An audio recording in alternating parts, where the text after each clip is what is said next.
আসসালামু আলাইকুম। কি অবস্থা সবার, কেমন আছেন? আশা করছি সবাই ভালো আছেন। আজকের ভিডিওটা খুবই গুরুত্বপূর্ণ ভিডিও। এই ভিডিওটা শেষ পর্যন্ত সবাই দেখবেন, আমার জাস্ট কথাগুলো শুনবেন। আমি অবশ্যই বলবো, আমার কথাগুলো যদি আপনারা শোনেন আপনাদের উপকারে আসবে। আপনারা দেখতে পাচ্ছেন যে আমি এখন একটা রেল লাইনে আছি। রেল লাইন আসলে খুবই মারাত্মক একটা জায়গা। আপনার মনে হইতে পারে যে এখন তো কোনো ট্রেন নাই, যেমন দেখেন এখন কোনো ট্রেন নাই, ঠিক আছে।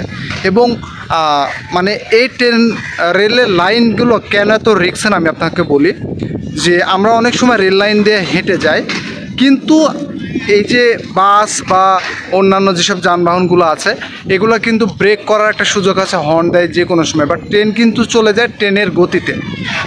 কিন্তু ট্রেন যখন লাইন দিয়ে যায়, আপনি যদি এই ট্রেনের সামনে থাকেন আপনি কোনোভাবে বুঝতে পারবেন না যে পিছন থেকে ট্রেন আসতেছে কিনা, কেননা ট্রেনের সামনে কোনো শব্দ থাকে না। যত শব্দ থাকে সবই কিন্তু থাকে হচ্ছে পিছন সাইডে শব্দগুলো থাকে। তো এক্ষেত্রে করণীয় যেটা, যে যদি হর্ন দেয় সেক্ষেত্রে হয়তো বা আপনি বুঝতে পারবেন যে পিছনে ট্রেন আছে। হর্ন না দিলে কিন্তু আপনি বুঝতে পারবেন না। কিন্তু রেল লাইনে কিন্তু মানে রেলগুলো শুধু যে পিছন থেকে আসে অথবা সামনে থেকে আসে, একটা একটা করে আসে এরকম কিন্তু না। এখানে দেখতে পাচ্ছেন যে 4টা লাইন আছে, 1 2, আমি একটার উপরে দাঁড়িয়ে আছি, ওই পাশে 2টা, টোটাল হচ্ছে এদিকে 2টা, 4টা লাইন আছে। তো এই 4টা লাইনের ভিতরে 2টা দিয়ে ট্রেন যাওয়া আসা করে। আমি যেটার উপরে দাঁড়িয়ে আছি এটা এখনও চালু হয়নি, তার কারণে এখানে দাঁড়িয়ে আমি ভিডিওটা করছি। এখন যে কথা বলতে চাচ্ছে সেটা হচ্ছে যে আপনি একটা লাইন দিয়ে যাচ্ছেন যেটা সামনে দিয়ে ট্রেন আসতেছে, ঠিক আছে। আপনি ট্রেন আসলে আপনি বুঝতে পারবেন যে ট্রেন আসতেছে।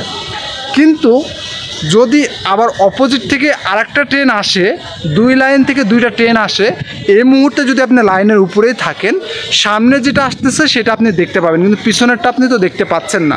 তাহলে আপনি বলতে পারেন হর্ন দিলে তো বুঝতে পারবো।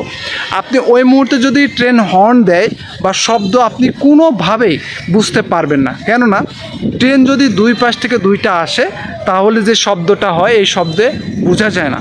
যার কারণে রেল লাইনে দিয়ে হাঁটা খুবই রিস্কি এবং এটা বিপজ্জনক, আপনার প্রাণহানি হইতে পারে। যার কারণে সবসময় এই রেল লাইন ইগনোর করা উচিত হাঁটার জন্য।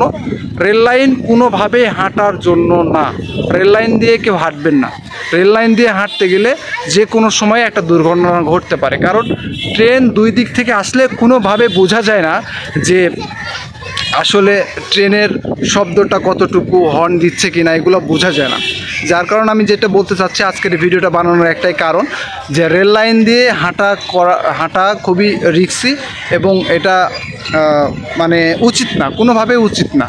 কেননা দুর্ঘটনা ঘটতে দেরি লাগে না। আমরা সবসময় রেল লাইন ইগনোর করব, মানে অন্য পথ অবলম্বন করে হাঁটার চেষ্টা করব, ঠিক আছে। ধন্যবাদ সবাইকে।